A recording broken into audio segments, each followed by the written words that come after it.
Gálatas 5, 13 a 26. A palavra diz assim: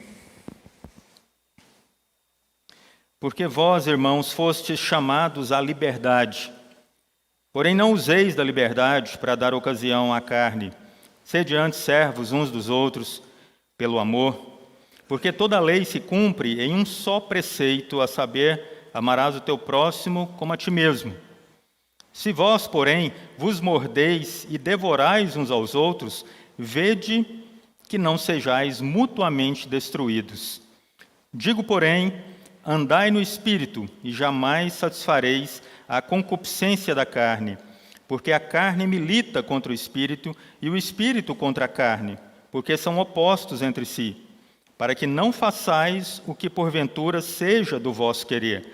Mas se sois guiados pelo Espírito, não estáis sob a lei. Ora, as obras da carne são conhecidas, e são prostituição, impureza, lascívia, idolatria, feitiçarias, inimizades, porfias, ciúmes, iras, discórdias, dissensões, facções, invejas, bebedices, glutonarias e coisas semelhantes a estas, a respeito das quais eu vos declaro, como outrora vos preveni, que não herdarão o reino de Deus os que tais coisas praticam. Mas o fruto do Espírito é amor, alegria, paz, longanimidade, benignidade, bondade, fidelidade, mansidão, domínio próprio. Contra estas coisas não há lei. E os que são de Cristo Jesus crucificaram a carne com as suas paixões e concupiscências. Se vivemos no Espírito, andemos no Espírito.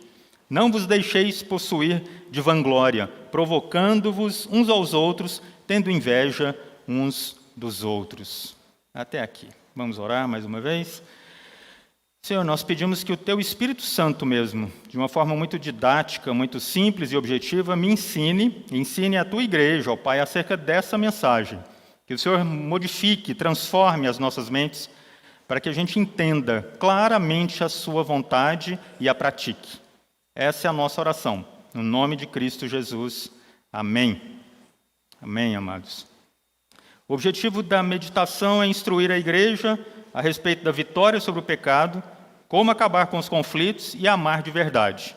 Essa era a intenção do apóstolo Paulo nesse trecho da carta escrita aos Gálatas. E uma das razões que ele teve para escrever aos Gálatas, assim como ele escreveu todas as outras epístolas paulinas, cada uma delas foca em determinadas ações, atitudes ou omissões da igreja que estavam ocorrendo naquela época, mas que continuam ocorrendo nos nossos dias. Porque nós hoje somos essa igreja a quem Paulo endereça a carta de Gálatas, capítulo 5, de 13 a 26.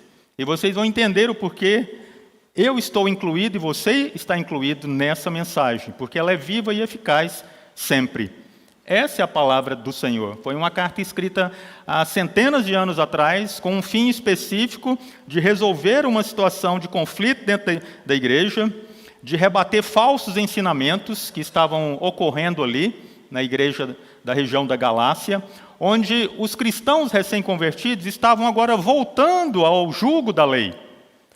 Então se estava propagando e proclamando de que a salvação não era totalmente suficiente para nos garantir a vida eterna. Mas você teria que continuar com as cerimônias, com os rituais, até mesmo com a circuncisão. E essa é uma questão importante aqui e interessante para a gente pensar um pouco nessa noite, acerca do que muitas vezes queremos ajudar Deus a nos garantir a nossa salvação, porque parece que ela foi muito de graça. Parece que não custou nada para mim. Eu não fiz nada, eu não tive esforço algum, e Deus me amou e a si mesmo se entregou por mim. Muitos talvez de nós tenhamos pensado dessa forma algum dia de nossas vidas. A salvação parece que é muito barata. A salvação parece que eu preciso fazer alguma coisa para ter certeza da vida eterna. E eu fico pensando nisso, e talvez você tenha pensado nisso em algum momento da sua vida. E uma das dificuldades quando eu era jovem, que eu tinha, era entender como é que a lei salvava as pessoas no Velho Testamento, porque no Novo Testamento é fácil. Cristo veio, morreu na cruz e me salvou. Eu sei que ele morreu, eu sei que ele veio. Mas e na época do Velho Testamento, né? Tinha a lei que falava pela palavra que aquele salário que eu iria receber no final de tudo era a morte. A lei dizia isso. Como então os homens do Velho Testamento alcançaram a salvação em Cristo Jesus? A carta de Paulo aos Gálatas, ela tem muito a ver com os nossos dias de hoje, onde muitas igrejas querem trazer de volta os rituais. Por quê? Porque o homem gosta de algo diferente. O homem gosta de algo extraordinário e visivelmente encantador. Por que vocês acham que a idolatria ainda perdura até os dias de hoje? Porque o homem quer ver, o homem quer apalpar, o homem quer sentir as coisas. E Paulo aqui então direciona a carta para remediar, para curar esse problema que os cristãos da Galácia estavam tendo, porque era um problema sério. Ou seja, você estava negando o sacrifício completo, salvífico e único de Jesus Cristo. Você estava querendo fazer alguma coisa além daquilo que Cristo fez no madeiro em favor da sua salvação. E Paulo refuta isso, Paulo então rebate esses ensinamentos, e uma das questões que ele tenta resolver nessa carta aos Gálatas, e que a gente pode trazer isso para nós hoje, é isso. O amor é a grande solução no final de todas as questões aqui, tanto para cumprir a lei, quanto para pacificar a igreja. Pensando dessa forma, então, e entendendo essa introdução, eu queria, então, meditar com os irmãos em cada um desses versículos aqui, de forma breve. No verso 13, ali a gente tem servos de Cristo e uns dos outros. Liberdade em Cristo. Olha só, verso 13 aí, acompanhe na sua Bíblia, Gálatas 5:13. Porque vós, irmãos, porque eu e você fomos chamados à liberdade, porém não podemos usar da liberdade para dar ocasião à carne. Antes, sede servos uns dos outros pelo amor. Uma das questões que estava acontecendo também era o contrário, né? Bom, se eu sou livre agora, então, se eu sou salvo, eu posso fazer o que quiser, porque de acordo até com a doutrina presbiteriana, eu fui predestinado e nada pode me tirar a salvação em Cristo Jesus, está certo? Não estou dizendo que você pode perder a sua salvação, mas o que Paulo fala aqui é que a liberdade não nos dá direito à licenciosidade, à libertinagem, ao querer fazer qualquer coisa que me der na cabeça. Por quê? Porque eu fui salvo para fazer boas obras, e não por causa delas eu fui salvo. Entendem? Essa diferença que muitas pessoas não conseguem perceber isso nos dias de hoje. Eu fui salvo para fazer boas obras em Cristo Jesus, por causa dele, nele, através dele. E não as faço, as boas obras, porque quero alcançar mérito diante de Deus. Essa é a importante diferença que a gente precisa entender aqui quando se trata acerca da liberdade cristã. Todas as coisas nos são lícitas, mas todas convêm? Não. O apóstolo Paulo fala sobre isso.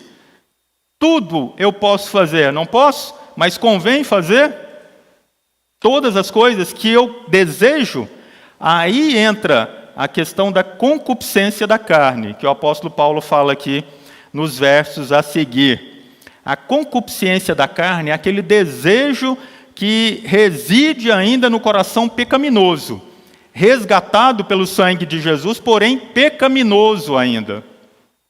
Porém, um coração que está sujeito e inclinado a fazer o mal.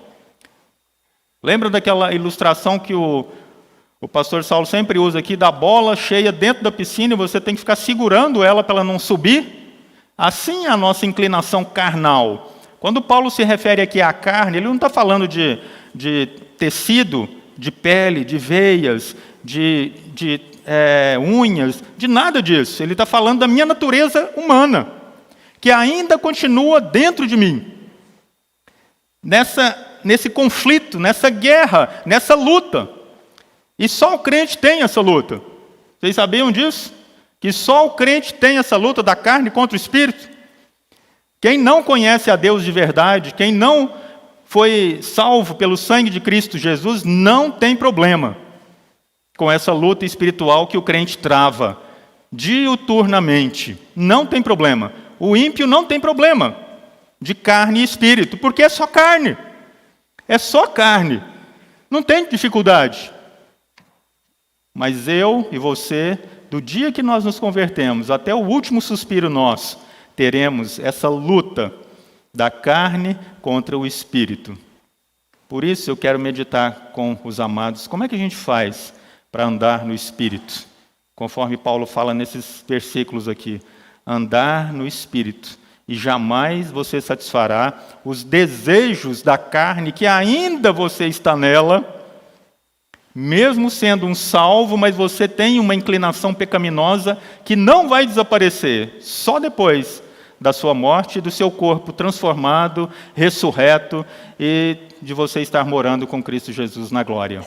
Amém? Aí a luta termina. Mas até lá, a batalha é diária. E o apóstolo Paulo lança mão de algumas orientações aqui que vão ser úteis para nós aí. A primeira delas foi essa aí, servos de Cristo. Então você não pode usar a liberdade que você tem do Evangelho para cometer o pecado. Isso aí é uma incoerência. Você falar que é de Cristo Jesus e agora então eu posso fazer qualquer coisa. Eu estou salvo mesmo, posso pintar o 7, posso pintar e bordar, porque eu estou salvo. Um cristão não age dessa forma. Aí entra então o domínio do Espírito Santo sobre a sua vida. A presença dele te guiando, te orientando, te dirigindo, te fazendo discernir entre o certo e entre o errado, te fazendo ter escolhas corretas na vida. Essa é a forma que nos distingue dos demais que não creem na presença real do Espírito Santo. O curioso é que nós também, crentes em Cristo, a gente sabe que existe a Trindade. Nós não entendemos muitas vezes como é que ela é, né? Porque são 3 pessoas numa só e todas 3 interdependentes, todas 3 têm o mesmo poder, todas 3 têm a mesma glória, a mesma majestade, tudo. Todas 3 são Deus, mas são um só Deus. Mas o que muitas vezes nós entendemos muito menos ainda é a função do Espírito Santo dentro da economia divina. Dentro da arquitetura divina da Trindade, o que o Espírito Santo faz? Muitas vezes a gente se perde somente na lembrança de um Jesus pendurado na cruz, no madeiro, e talvez de um Deus Criador muito distante. Talvez seja essa a sua visão, não sei, mas se for, está equivocada. E a gente deixa o Espírito Santo a um terceiro plano, como se tivesse uma graduação entre Pai, Filho e Espírito Santo. E a gente não entende que quando Jesus foi assunto aos céus, Ele enviou o Consolador para estar comigo, para estar com a igreja, durante todos os dias, até a consumação dos séculos. Todos os dias Ele estará comigo. Todos os dias Ele estará com você. Essa presença real de Deus na sua vida é o Espírito Santo. E é Ele que vai fazer toda a diferença no seu dia a dia. Nessa luta que você tem que enfrentar de carne e espírito. É Ele que vai fazer. Reconheça que Ele está com você. O primeiro passo é esse. É entender que o Espírito Santo é uma pessoa, uma persona real e está no meu coração.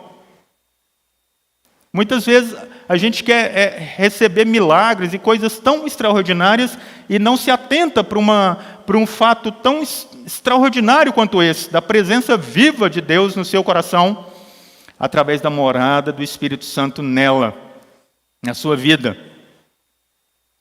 Muitas vezes nós não lembramos disso, nós não percebemos isso, e vivemos nossa vida de uma forma tão distante de Deus, deixando ser dominado pelo pecado, deixando ser montado pelo pecado. Lutero disse, e você pode até achar que é uma forma grotesca, mas ele dizia que O homem é como uma besta, um animal, né? Ele pode ser montado tanto por Deus quanto pelo diabo. Resta saber quem que vai ter o domínio sobre a sua vida. Quem já montou num cavalo aí, bravo, sabe o que eu estou falando. Ou já tentou montar e nem conseguiu subir, porque quem consegue dominar é quem está por cima do cavalo. Com o tempo ele vai se acostumar e vai pegar o rumo certo onde você quer que ele vá. Deus está dominando a sua vida? Ou o diabo, que tem tido a prevalência nas suas ações? Essa é uma das lições que o apóstolo Paulo nos dá aqui. No verso 14, se você amar seu irmão, você está cumprindo toda a lei. Olha só o que ele fala lá. Vamos lá? Olha, porque toda a lei se cumpre em um só preceito, em um só mandamento. Qual que é? Amarás o teu próximo como a ti mesmo.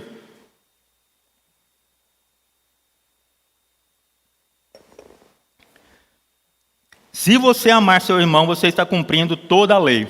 Sabe por quê? Vamos lembrar lá dos 10 mandamentos? Se você amar seu irmão, você não vai querer a mulher dele, não adulterarás. Se você respeitar o nome do seu irmão, não dirás falso testemunho. Se você não enganar seu próximo, não furtarás. Se você não vai querer nada que pertença ao seu próximo, então não cobiçarás. Se você vai respeitar a vida do seu próximo, não matarás. Entendem como existe essa intrincada ligação entre quando eu amo de verdade o meu próximo como a mim mesmo, eu cumpro toda a lei? É simples assim. É simples dessa forma. O amor é o cumprimento da lei. O amor é o cumprimento da lei. No verso 15 aí, o apóstolo Paulo aqui usa de uma figura de linguagem, né, que talvez a gente não entenda, porque trata talvez a carta como algo assim, um conteúdo totalmente isento de alguma figura de linguagem, mas ele usa aqui de uma ironia. Olha só o que ele fala. Se vós, porém, vos mordeis e vos devorais uns aos outros, vede que não sejais mutuamente destruídos. Na Bíblia, na linguagem de hoje, fala assim: se vocês agirem como animais selvagens, cuidado com a extinção da espécie. E aqui, com a extinção da espécie, entenda dos cristãos. Porque estava havendo esse conflito dentro da igreja. Estava tendo dissensão, estava tendo facção ali dentro da igreja. E Paulo agora fala assim: olha, se os crentes continuarem brigando do jeito que estão, como animais, devorando um ao outro, daqui uns dias acabam os crentes. É isso que ele quis dizer. Usou de uma ironia para representar o estado em que estavam vários irmãos daquela igreja. E aí a gente pensa em nós, né? O que será que eu estou fazendo em casa, né? Será que eu tenho brigado em casa com a minha esposa, com meu marido? Será que eu tenho brigado com meus irmãos na igreja? Será que eu tenho brigado no meu trabalho? Será que eu tenho brigado no trânsito com as pessoas? Pense nisso. São coisas simples. Mas Paulo está nos lembrando dessas questões. Não hajam como animais selvagens que fiquem devorando uns aos outros. O amor ao próximo é a solução desse tipo de conflito. E no verso 16, ele continua dizendo, olha lá. Digo, porém, andai no Espírito e jamais satisfareis a concupiscência da carne. Olha só que boa notícia. Deus não me deixou sozinho nessa luta. Amém? Está abaixo. Amém? Amém, porque se eu tivesse que lutar com minhas forças, eu estaria perdido. Você estaria perdido, essa igreja estaria perdida. Deus não me deixou sozinho, porque não vos sobreveio tentação que não fosse humana, de sorte que a possais suportar. Lembram desse versículo? Deus não deixou você sozinho, Ele enviou quem? O Espírito Santo. Vamos ler de novo esse versículo? Marque ele aí na sua Bíblia. Andai no Espírito e jamais satisfareis aos desejos intensos da carne. Concupiscência quer dizer isso, tá? Às vezes a Bíblia tem umas palavras difíceis, né, que você tem que pegar o dicionário, mas é importante entender o significado delas. Andai no Espírito e você nunca vai satisfazer o desejo latente dentro do seu coração, que ainda é um coração inclinado a fazer o mal. Regenerado, porém, naquela luta de espírito e carne. Essa é uma das lições que o apóstolo Paulo deixa para nós aqui também. Deus não nos deixou sozinho nessa luta. Quando eu tento resolver essas questões da carne por mim mesmo, eu sempre fracasso. Você não? Quando você tenta ser forte, né? Agora eu vou ter o controle da minha vida. Eu pecava, eu cometia esse pecado, agora não mais. A partir de hoje, não mais. E amanhã você cai e peca na mesma situação, na mesma coisa anterior. Porque você tentou resolver com o seu braço, com a sua força. Mas Deus nos deu o Consolador, o Espírito Santo, que está conosco, não nos deixou sozinho para resolver essa grande batalha que é travada dentro de nós. Duas questões dentro disso aí. Crer e buscar essa promessa da presença real do Espírito Santo nas nossas vidas. Você crê nisso?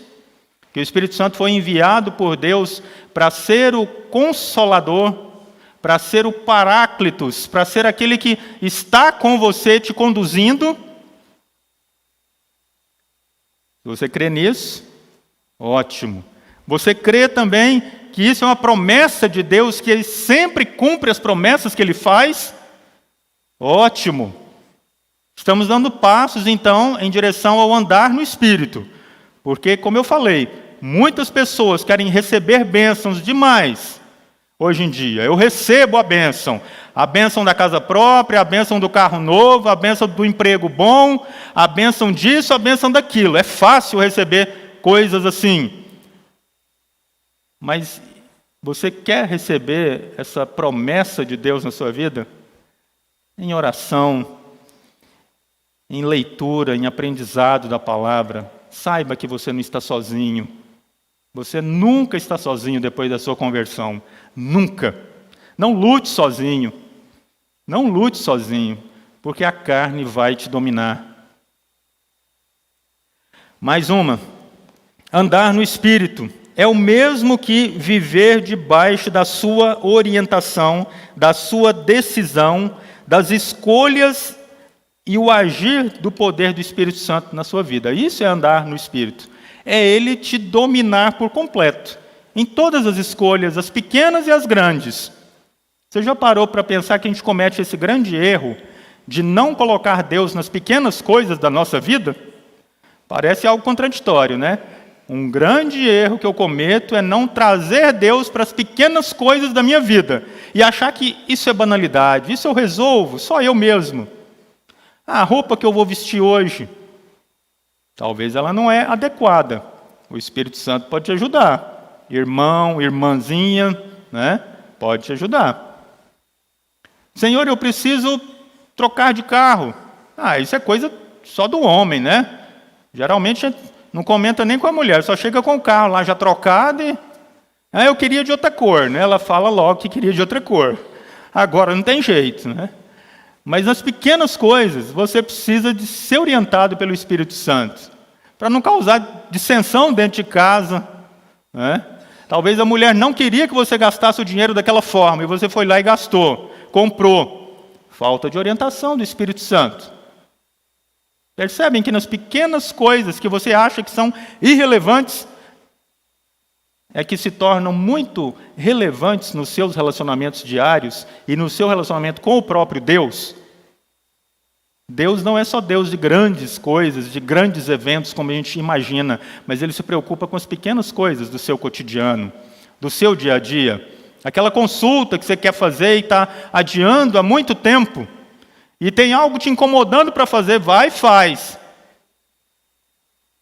Você não vai para a glória mais cedo, não, mas pode ser que você não se prepare, e não prepare a sua família para a sua morte.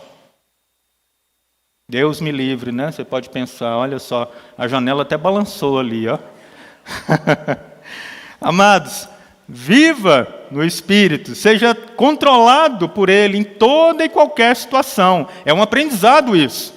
Não estou falando que eu detenho esse controle, e não, eu estou falando aqui como alguém que precisa disso, compartilhando isso com a igreja. Nós precisamos disso. Tempo diário para cultivar a nossa vida espiritual. É um dos pressupostos de você entender como andar no Espírito.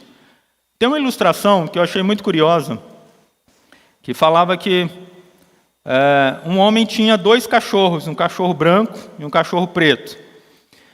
E ele montava ali uma competição entre esses cachorros. Aqui a gente conhece como rinha de galo, né?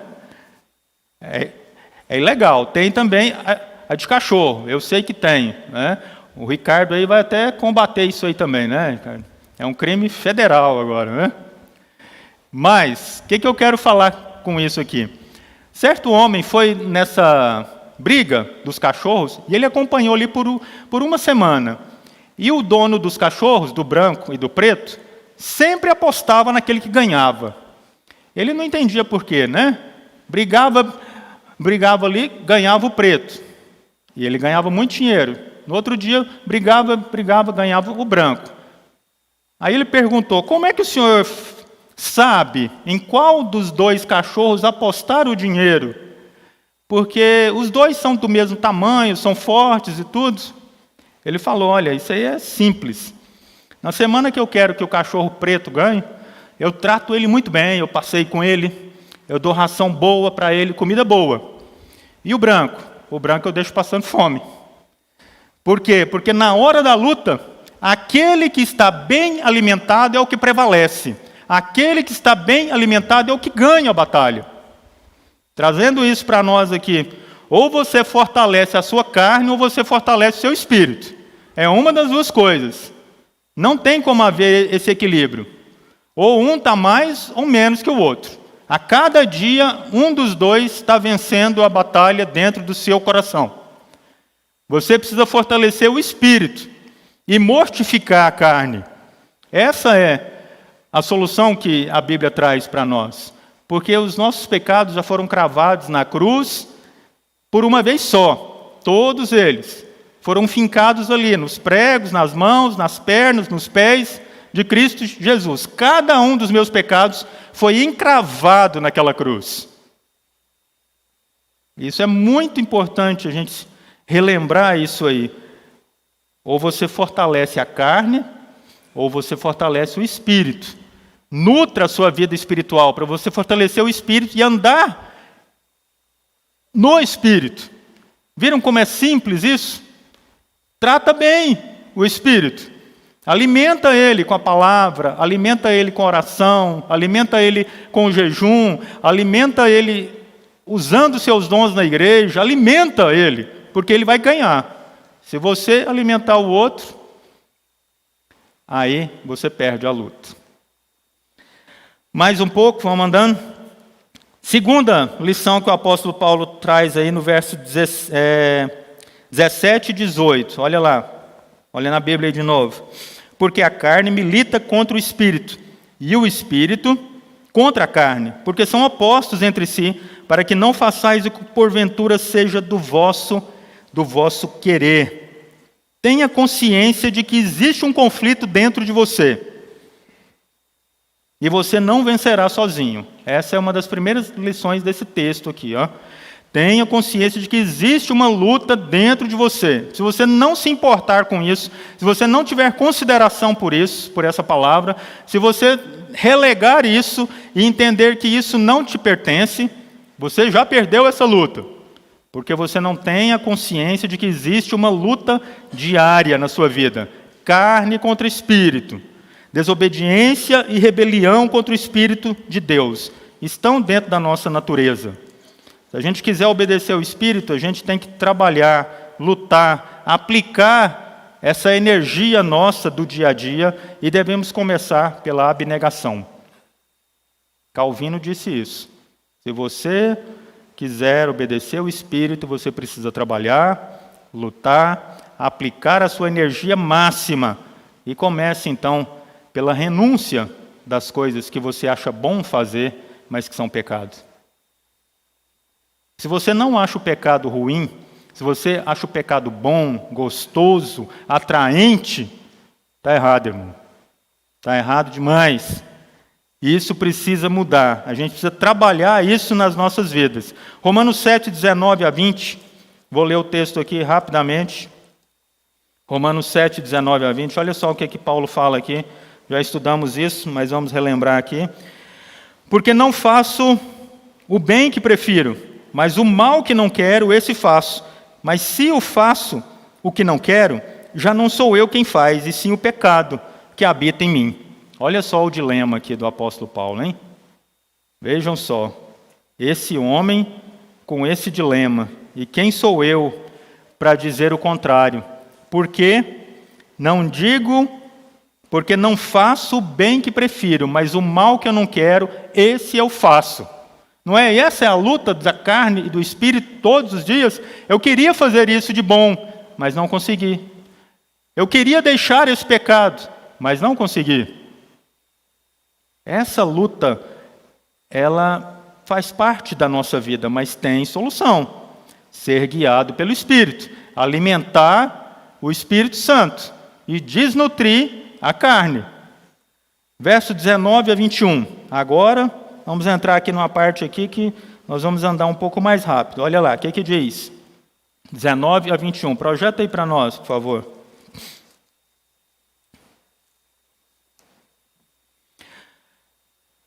Gálatas 5, 19 a 21. Diz assim, ó.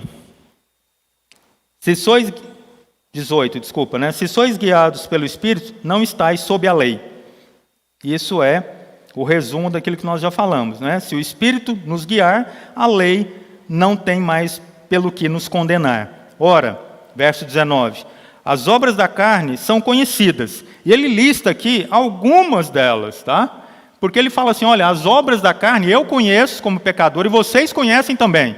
Eu vou citar algumas coisas. Ele não citou todos os pecados aqui, não. A carta ficaria muito maior. Mas ele citou alguns pecados aqui, e ele dividiu isso aqui em 4 seções aqui.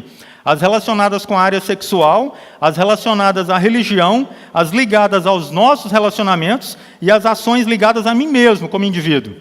Vamos olhar isso aí, nessa lista, que a gente já conhece bem, porque outrora vivíamos nesses pecados. E as obras da carne são conhecidas, e são prostituição, impureza, lascívia. Até aí, a primeira parte. Prostituição, impureza, lascívia, imoralidade, pornografia, homossexualidade. E eu posso elencar várias outras aqui da mesma natureza, de origem sexual. Entendem como que essa lista ela não se contém apenas nessas obras da carne que estão expressas aqui, mas ela é muito mais extensa e eu e você conhecemos bem ela. Vamos pensar nisso aí. Ações relacionadas na área sexual, né? Então, a imoralidade, a impureza, a homossexualidade, a prostituição, a pornografia, né? Tudo isso são áreas da vida que Paulo está listando como obras da carne. Eu não sou mais escravo do pecado. Eu não sou mais escravizado por Satanás.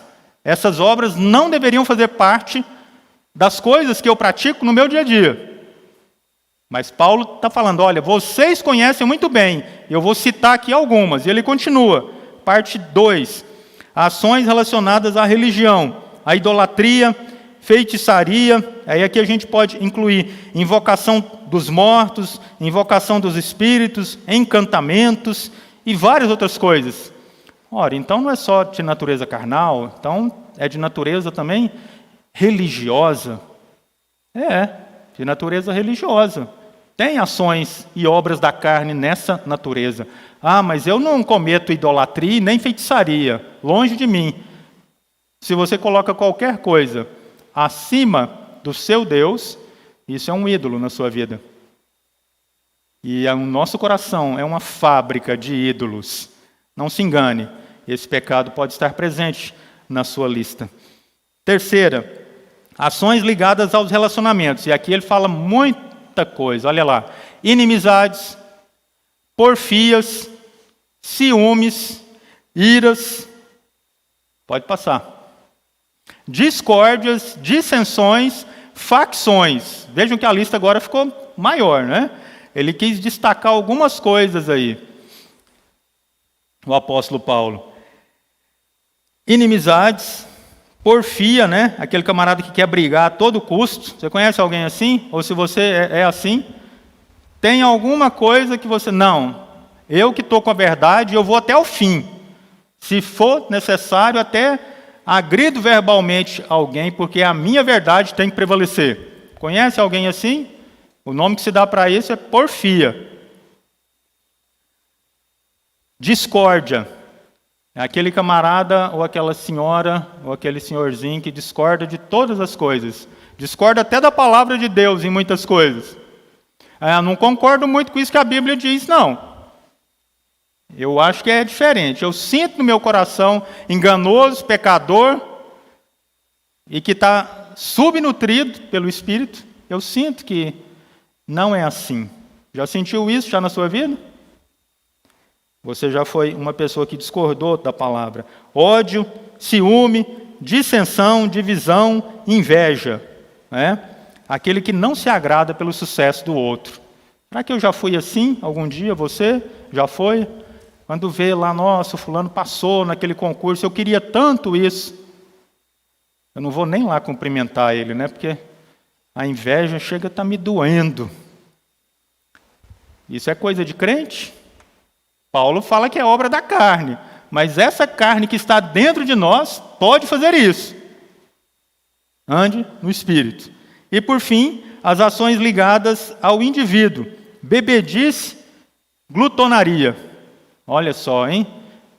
Deus fez as coisas tão boas, né? E é tão gostoso comer um prato, uma lasanha gostosa, um frango caipira, uma picanha assada, né? Para quem pode comprar, não é? É muito gostoso, mas quando eu exagero, isso é o quê? Glutonaria. Isso é pecado. Sabia que isso é pecado? E a bebedice? Quarta-feira agora falamos sobre isso aqui. Você acha que tem controle sobre a bebida na sua vida? Eu bebo só socialmente, mas a sua sociabilidade está muito frequente. Isso é pecado. Isso é excesso. Isso é dissolução. Enchei-vos do Espírito. E não vos embriagueis com vinho, no qual há dissolução. Deus fez coisas boas para nós, mas o pecado pega as coisas boas de Deus e torce, destrói elas. Não é errado comer uma comida boa, não é errado em si mesmo beber algum tipo de bebida alcoólica pequena quantidade, reservado, sem ofender o irmão, sem ofender a igreja, sem ofender os filhos, sem ofender ninguém. É muito difícil. Mas essas coisas eram comuns no Antigo Testamento e no Novo Testamento. Porém, o pecado distorceu isso. Então, quando hoje se vê alguém numa roda de bebida, postando no Facebook, acho que nem tem isso mais, né? No Instagram, postando no Instagram, acha bonito? Uma taça de cerveja, e você brindando ali com colegas seus, não regenerados, não salvos, não lavados pelo sangue do Cordeiro, numa comunhão ímpia e de mau testemunho. Todas as coisas são lícitas, mas nem todas me convêm. Isso é ter liberdade no Espírito. Isso é entender a luta contra a carne e resistir. Não vou tomar agora. Não, obrigado. Né? Passa sede e fome, igual o seu Baltazar contou aqui. Se for preciso. Resista. Ande no Espírito. Verso 21, vamos caminhando. Paulo não ameaça aqui que todos os que pecaram vão ser excluídos do reino de Deus. Olha só, verso 21. Depois que ele fala a lista, invejas, bebedices, glutonarias e coisas semelhantes a essa. São muitas, né? Ele nem falou todas. A respeito das quais eu vos declaro, como já antes vos preveni, que não herdarão o reino de Deus os que tais coisas praticam. Isso aqui não está falando que vai excluir, então, todo mundo. Se acontecer isso aqui alguma vez na vida, vocês vão perder a salvação em Cristo Jesus. Não é isso. Mas o que ele está falando é que todas as ameaças e julgamentos de Deus nos chamam ao arrependimento desse tipo de obra. Essa que é a nossa visão como cristãos. Se eu pratiquei isso, se eu me enquadro em algumas questões dessa lista, Deus queira que não sejam todas, né? Mas se eu me enquadro em alguma delas aí, peça perdão a Deus e se arrependa disso. Essa é a diferença daquele pecador arrependido e salvo para aquele que não se importa com isso. Esse que não se importa com isso não é guiado pelo Espírito, ele é guiado pela carne. E pronto. E a carne o levará à condenação. É isso que Paulo está dizendo. Para frente. Precisamos identificar essas obras na nossa vida, nos arrepender e confessá-las, deixando-as de lado e substituindo elas pelo quê? Pelo fruto do Espírito. Passa o próximo aí, Michel. Agora sim, agora tem uma parte aí que talvez eu me alegre, né? Falando só de coisa ruim, né? Mas coisa ruim que eu faço, que você faz. Está fazendo? Identifique isso na sua vida, se arrependa, peça perdão, confesse e substitua ela. É isso que Paulo está dizendo aqui, ó. Mas, em contrapartida, a despeito de tudo isso que eu falei antes, agora o fruto do Espírito é algo singular, é uma unidade. Ele fala sobre as obras da carne e fala sobre o fruto do Espírito. Não me perguntem por quê, né? Vários comentaristas têm aí algumas versões, mas é o fruto do Espírito que ele fala. É como se fosse, por exemplo, uma mexerica com vários gomos, um cacho de uva, um cacho só, mas com várias uvas dentro dele. Entenda assim, o fruto do Espírito. E ele fala aqui sobre 9 frutos do Espírito. A lista é maior também, mas o primeiro que ele começa é qual? Amor. Então, esse grande cacho de uva aí tem 9 elementos, e o maior deles é o amor, porque o amor é que é o vínculo da perfeição em todas essas virtudes que ele aponta aqui. Ele é o vínculo da perfeição. Olha só. Alegria é o amor se regozijando em Deus, é o amor tendo contentamento nas coisas que Deus me deu. Você é alegre pelas coisas que Deus te deu, sejam elas poucas, sejam elas médias, sejam elas muitas, do seu ponto de vista? Você tem essa alegria do contentamento, de viver bem em toda e qualquer situação? Isso é alegria. O amor se revelando na alegria do contentamento. O outro, paz, é o amor em descanso. Longanimidade é o amor exercendo a paciência. Benignidade é o amor sendo amável no trato com as pessoas. Você tem sido benigno? Ou você tem sido maligno? Né? O oposto aqui. Eu tenho sido gentil no trato com as pessoas? Isso é benignidade. Tem pessoas que a gente não gosta muito de ficar perto, né? Porque elas parece que tem um choque ali, que quando encosta já vem alguma palavra ruim e você evita essas pessoas. São pessoas que você não pode dizer que são longânimas. Ou benignas, aliás. Né? Benignidade é o amor você sendo amável no trato com as pessoas. Outra forma desse cacho de uvas aí, que é o fruto do Espírito. Outro elemento, a bondade. O amor exercendo a generosidade. Você tem repartido o que Deus tem te dado além da sua subsistência? Porque eu não vi nenhum cristão mendigando pão. E Deus me faz de credor daqueles a quem tem menos que eu. João Calvino diz isso. Eu sou credor daqueles que precisam do meu recurso financeiro para se sustentarem. Eu tenho feito isso, e isso é bondade. Amor exercendo a generosidade. A fidelidade, o amor cumprindo as palavras que você diz. Em casa, com seus filhos, com a sua esposa, com seu marido. Amor exercendo mansidão. É você suportando as ofensas, dando a outra face, andando a segunda milha, tirando a túnica e também a capa. Isso é mansidão. O amor sendo expresso na forma de mansidão. E por fim, o domínio próprio. É o amor se controlando. Como é difícil isso aqui, né? O domínio próprio. Paulo parece que deixou por último aqui para a gente se lembrar dele.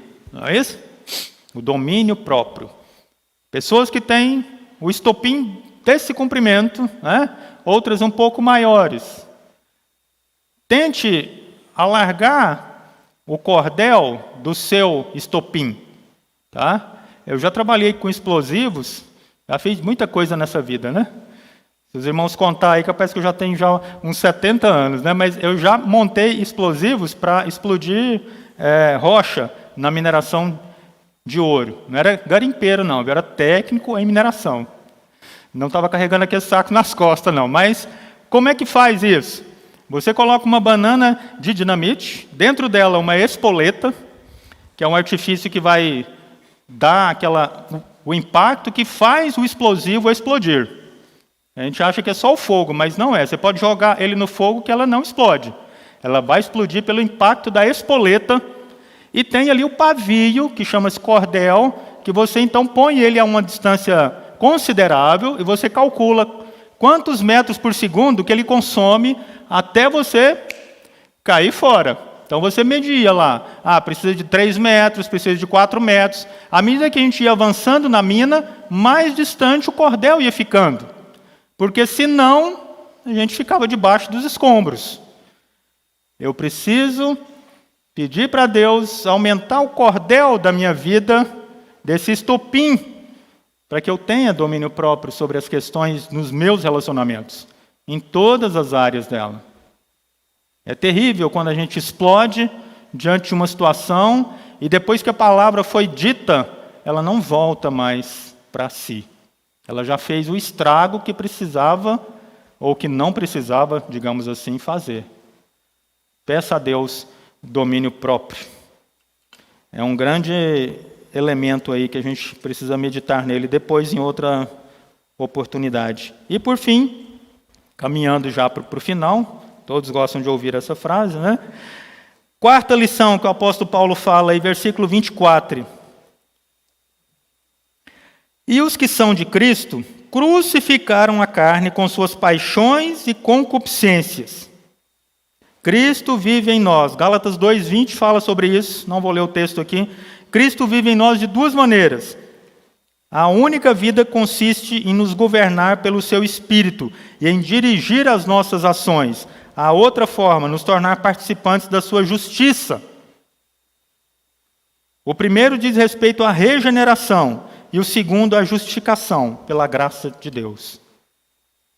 Se você entende o que eu estou dizendo aqui, a sua união com Cristo é algo que você precisa depender dela nessa luta da carne contra o Espírito. Dependa de Cristo para vencer a carne. Não faça isso pela sua própria força. Primeira aplicação aí, né? Os que são de Cristo, então, crucificaram as obras da carne e andam no Espírito. Esse aqui é o ideal. Mas o real talvez esteja lá na lista das obras da carne. Vejam como que a Bíblia nos motiva a querer o ideal e não somente o real, o que eu faço no dia a dia. Essa é a luta. Esse é o privilégio do cristão, contar com a ajuda do Espírito Santo todos os dias, para que o real deles se aproxime do ideal da plenitude de Cristo, para que você alcance a perfeita estatura da varonilidade de Cristo Jesus. Entendem o que é isso? Você ser como Cristo Jesus. Partir do real para o ideal. Essa deve ser o nosso objetivo quando a gente anda no Espírito. Porque as obras da carne já foram crucificadas em Cristo Jesus. Todas elas. Eu não devo viver mais pautado por elas, dirigido por elas, governado por elas. Segunda, resista firme, verso 26. O último versículo aí, ó. O 25 diz: se vivemos no Espírito, andemos também no Espírito. Primeira aplicação aí. Paulo falando, né? Ora, depois de tudo isso que eu falei, se você vive no Espírito, ande também no Espírito. Seja coerente na sua vida. Você não pode ser incoerente na sua vida cristã. Você, meu irmão, minha irmã. Você não pode ser incoerente. Se você diz que é de Cristo, ande conforme a vontade de Cristo. Senão, você está testemunhando as obras da carne. Resista firme, verso 26. Não nos deixemos possuir de vanglória, provocando uns aos outros, tendo inveja uns dos outros. Resista firme, diga não ao pecado. Diga não ao pecado. Parece simples, né? Bobo isso. Diga não ao pecado. Comece com essa atitude, né, de dizer não às coisas. Eu não vou abrir esse vídeo de pornografia. Eu não vou ver essa música porque é uma música sensual. Eu não vou ver aquele vídeo que vocês, adolescentes, talvez veem com muita frequência. Eu devo evitar essas coisas. Começa de pequenas ações no dia a dia. Eu não vou falar mais, não vou xingar mais a mãe do motorista na frente que me fechou. Entendem que são pequenas ações no dia a dia que mudam o nosso comportamento e o nosso andar em direção, seguindo o Espírito, andando no Espírito. São pequenas coisas. Diga não ao pecado, resista. Terceira, creia nisso. Tá? Não fala isso só da boca para fora, não. Creia nisso. Creia que você não foi feito para andar nas obras da carne, mas para expor o fruto do Espírito. Não como vanglória, mas exponha o fruto do Espírito, porque... Obrigado, Senhor. Porque o fruto do Espírito é que vai mostrar para os outros lá fora que você é alguém diferente, que você aceitou Cristo Jesus e isso fez diferença na sua vida. Se isso não fizer diferença a olhos nus lá fora, tem alguma coisa errada. O Espírito não está dominando a sua vida. Talvez seja a carne. Creia nisso. Tome posse dessa vitória aí, né? A gente ouve muito falar isso nas igrejas neopentecostais, né? Mas é difícil falar assim: tome posse sobre a vitória do pecado garantida em Cristo Jesus. Você pode pedir lá muita coisa, que prometem, trocas, barganhas, muita coisa. Mas Deus quer que você peça uma coisa muito simples. Saiba que a vitória sobre o pecado já foi garantida. Creia nisso. Isso é promessa de Deus, isso é palavra de Deus. Isso é o ponto-chave para você entender que você não está sozinho e pode mudar a realidade da sua vida. Se você não tem Cristo, meu amado, que está aqui nessa noite, ou talvez nos ouvindo aí pelo YouTube, tem duas aplicações aqui, né, finais. Se você não tem Cristo no seu coração, eu vou te dizer que tem um remédio para isso. O Evangelho te livra da escravidão do pecado. Tá? Se tudo que eu falei aqui, você se encaixa perfeitamente nas obras da carne, e você não entende bem o que eu estou falando aqui sobre obras da carne, fruto do Espírito, essas coisas não têm discernimento espiritual para você, é porque você ainda não foi apresentado pessoalmente para o Senhor Jesus. Ele está aqui, diante de você, nesse momento, na Bíblia, dentro dessa igreja, que pode te ajudar. Se você não tem Cristo no seu coração, o Evangelho te livra da escravidão do pecado.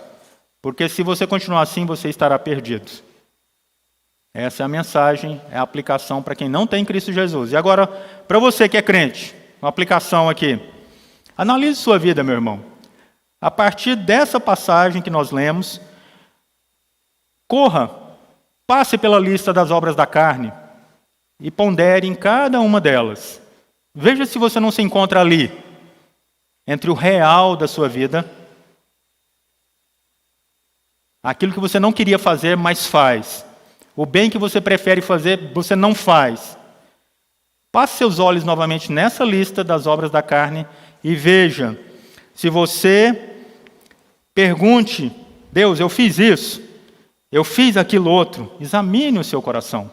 É uma aplicação prática. Passe seus olhos novamente nessa lista hoje ainda e peça perdão a Deus se está praticando alguma obra que é naturalmente da carne. Peça perdão e se arrependa disso.